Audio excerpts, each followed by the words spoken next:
Bloom Energy makes fuel cell-based energy servers that allow companies to generate clean energy. So, we've had the fires in Houston. We had the fires, of course, in California. Why is it taking so long for clean energy solutions to catch on? So this is a scale problem of a very large infrastructure in a place where electricity is becoming a human need, a lot more so than it was 100 years ago. Just think about the normal brick and mortar that did not depend so heavily on electricity. Today it's going digital. Digital runs on electricity. And that electricity has to be reliable, resilient, clean, affordable, and accessible. And so energy is a multifaceted issue, and what we try to bring is not any one element of it, but a platform that can integrate all these 5 elements together. So explain what Bloom Energy does. You basically use natural gas to make electricity. So we use natural gas or biogas to generate electricity. We have a Bloom Energy server that comes right next to the premises. Imagine a Home Depot store. Right in the back of the store, we can put this Bloom Energy server. Natural gas, the same gas that comes to heat your house, goes through a pipeline at very low pressure, goes into our system. There is no fire, there is no combustion. Using a proprietary electrochemical process, using a fuel cell, we convert the chemical energy to electrical energy without any fire. And that creates clean energy for the... Now, Bloom Energy was founded almost 2 decades ago. You did just go public. But when it was founded, it sort of, there were these great expectations about clean tech having its moment. And clean tech still really hasn't had its moment unless it's slowly happening now with Tesla. Why do you think that is?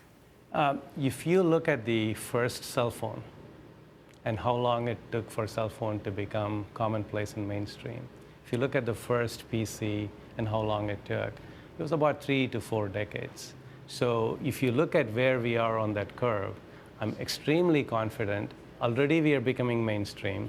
Businesses are more and more relying on distributed energy generation, which is part of clean tech. And now, 10 years from now, you'll see a lot more adoption. So is the moment 10 years from now? The moment is now, and that momentum will pick up and become even more ubiquitous 10 years. So when do we see the money? Bloom Energy still isn't profitable. On a non-GAAP, without stock-based compensation, we have been net income positive the last 2 quarters we have reported. So, and we are expecting that trend to be strong in the second half of this coming year. We announced that. So we are very confident we'll be financially sustainable and profitable as we go forward. So, with the PG&E and the California fires, PG&E is going to be filing for bankruptcy. There's a loss of confidence in the whole grid. What do you think the fallout from that is going to be, and how will it affect clean energy? So, more and more companies are going to rely on microgrids. The way for you to think about a microgrid is, should there be something wrong with the macrogrid, which is the utility, you can isolate yourself and have this building have the electricity and all its needs taken care of using a microgrid.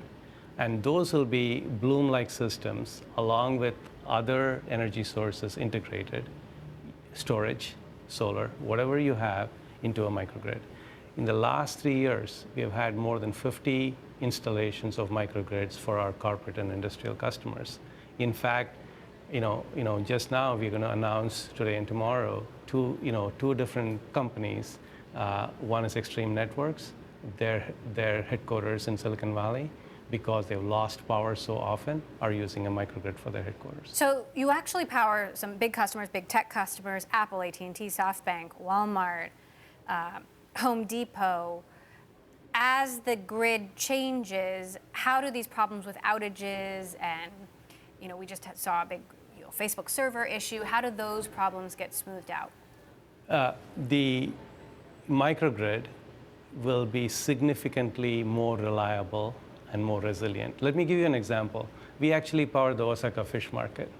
There were 2 super typhoons, and there was a 6.7 earthquake right in the and the epicenter was half a mile from where our energy servers were.